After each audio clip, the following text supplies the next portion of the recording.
Assalamualaikum warahmatullahi wabarakatuh. Perkenalkan, nama saya Ariska Ayu Anasari. Saya di sini menjelaskan tentang tes Binet.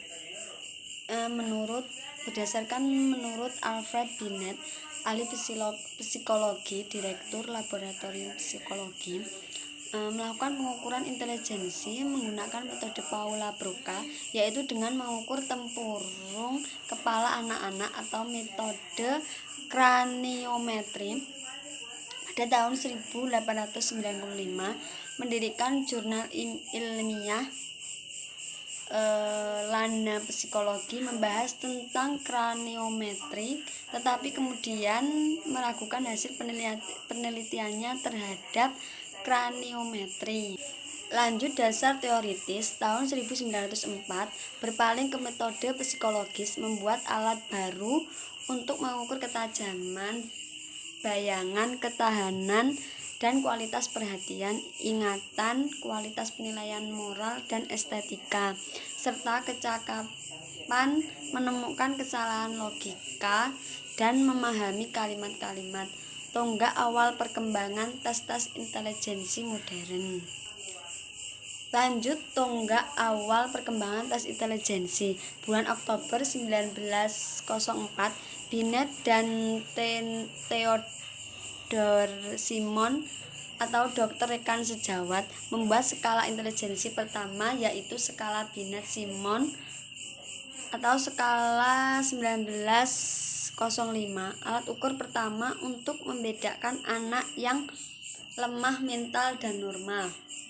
Ciri: terdiri atas 30 soal yang disusun berdasarkan tingkat kesukaran yang semakin meningkat, penekanan pada daya penilaian, daya pemahaman, dan kemampuan penalaran, menghindari pertanyaan-pertanyaan berkaitan dengan pelajaran sekolah dan hasil pendidikan, tidak mempunyai petunjuk pasti. Dan lanjut pelajaran sekolah dan hasil pendidikan, skala 1908. Ciri: jumlah tes diperbanyak, beberapa tes pada skala pertama yang terbukti tidak baik dibuang dan diadaptasi.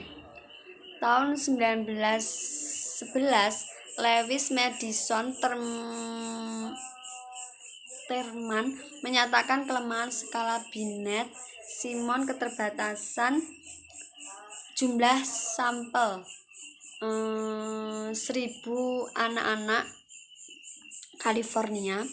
Tahun 1986, versi terbaru skala Stanford Binet memuat 4 kelompok penalaran dan terdiri dari berbagai macam tes. Dan lanjut untuk hasil pendidikan tahun 2003, edisi Stanford Binet kelima dipublikasikan. Cirinya tetap pada norma edisi SP sebelumnya, tetapi ditambahkan dengan penelitian pada pengukuran dan kemampuan kognitif, terdiri dari beberapa faktor-faktor yang dimodifikasi dari edisi keempat, tetapi tetap memperlihatkan kemampuan subjek dari masing-masing subtes.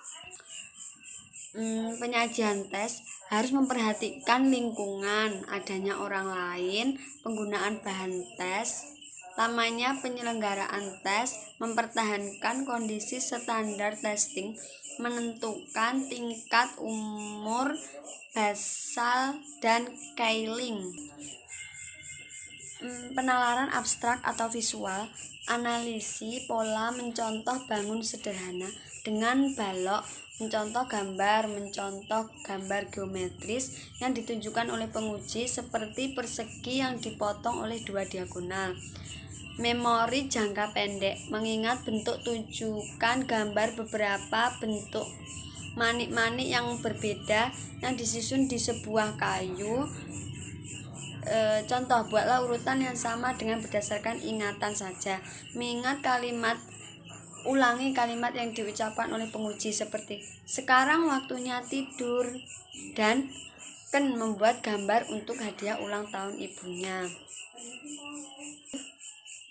Mengingat angka, ulangi urutan angka yang diucapkan oleh penguji seperti 5, 7, 8, 3. Maju atau mundur. Mengingat benda, tunjukkan gambar suatu benda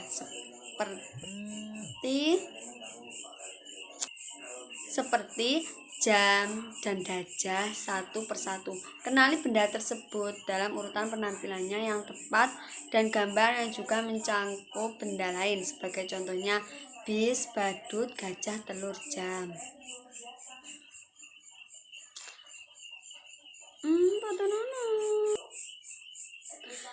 SB skala 5 2003 ada 5 faktor, yaitu fluid reasoning, pengetahuan, penalaran kuantitatif, pengolahan visual spasial, working memory.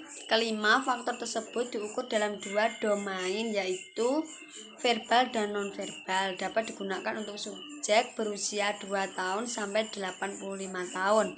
Standardisasi SB5, sampel standardisasi berjumlah 4.800 orang dengan faktor gender, etnis, daerah, serta tingkat pendidikan.